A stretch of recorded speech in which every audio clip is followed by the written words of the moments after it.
Bonjour et bienvenue dans Eagle Rocket, le podcast du recrutement commercial. Ici, on parle sans détour de ce qui fait vraiment la différence pour attirer, recruter et garder les meilleurs commerciaux. Aujourd'hui, on se penche sur un outil qui est à la fois puissant et parfois un peu sous-estimé. Je veux parler de la cooptation. Oui, tout à fait. C'est un levier très intéressant. Alors, pour qu'on soit bien clair, la cooptation, c'est simple, hein. Ce sont les collaborateurs qui recommandent les gens de leur réseau pour un poste. D'accord. Mais attention, ce n'est pas du piston, hein. Il y a un vrai processus de recrutement derrière. Le candidat coopté y passe les mêmes étapes. On évalue ses compétences réelles. C'est pas juste une connexion. C'est important de le préciser. Alors, pourquoi ça marche si bien, justement? Qu'est-ce qui fait que c'est efficace? On entend souvent parler de la rapidité, d'abord. Ah oui, ça c'est un des gros points forts. Les chiffres le montrent d'ailleurs. En moyenne, un recrutement par cooptation, ça prend environ 29 jours. 29 jours? Oui, alors que si on passe par les canaux, disons, plus classiques, on est plutôt sur 39, voire 55 jours. Ah oui, quand même. C'est un gain de temps considérable. Exactement. Et ce qui est intéressant, c'est que cette rapidité, elle ne se fait pas au détriment de la qualité. Au contraire même. Comment ça? Le collaborateur qui recommande quelqu'un, il met un peu sa réputation en jeu, non? Oui, c'est vrai. Du coup, il va pas recommander n'importe qui. Il va présélectionner, chercher des profils qui collent vraiment, et ça se voit dans les résultats. On dit qu'environ un candidat coopté sur 5 est recruté. 1 sur 5. Alors que si on prend les candidatures qui arrivent via les sites d'emploi classiques, c'est plutôt 1 sur 100. Impressionnant comme différence. Et souvent, il y a aussi une meilleure adéquation avec la culture de l'entreprise, le fameux cultural fit. Le coopteur, il connaît l'entreprise, il connaît le candidat, il sait si ça peut matcher. Donc plus rapide, plus qualitatif, et j'imagine que ça a aussi un impact sur les coûts. Bah oui, logiquement. Moins de temps passé, ça veut dire moins de ressources mobilisées. Et puis moins de dépenses en annonces, potentiellement moins de recours à des cabinets de recrutement externes. Oui. L'économie peut être vraiment significative. On parle parfois de jusqu'à 2000 € économisés par recrutement. D'accord, ce n'est pas négligeable. Non, et ça va même plus loin. Pensez à la rétention des salariés. Ah oui, Les études montrent que les employés qui arrivent par cooptation restent plus longtemps. Près de la moitié, 47%, sont encore dans l'entreprise après 3 ans. et pour les autres canaux? C'est beaucoup plus bas. Seulement 14% pour ceux qui viennent des job boards, par exemple. Énorme différence.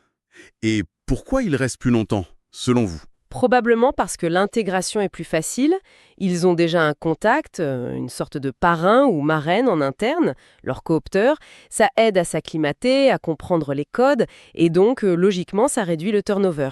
Ok, le tableau semble assez idéal. Plus vite, mieux, moins cher, et il reste plus longtemps. Mais il doit bien y avoir des inconvénients, des points de vigilance. Oui, bien sûr, aucun système n'est parfait. Le risque principal, et on en parle souvent, c'est le manque de diversité. Le risque de recruter des clones. C'est un peu ça, oui. On a naturellement tendance à recommander des gens qui nous ressemblent, qui partagent nos parcours, nos visions. C'est le biais d'affinité. Et à force, on peut se retrouver avec des équipes très homogènes, ce qui n'est pas toujours bon pour l'innovation, la créativité. C'est un vrai point d'attention en effet.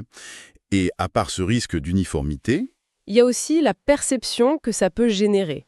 Si le processus n'est pas transparent, si on ne communique pas bien dessus, ça peut vite être perçu comme du favoritisme. On retombe dans l'image négative du piston. d'accord, la transparence est clé. Tout à fait. Et puis, il y a le risque lié à la motivation.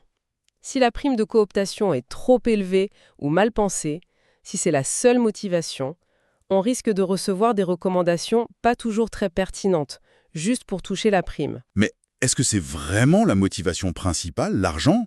En fait, les chiffres montrent que non, pas majoritairement.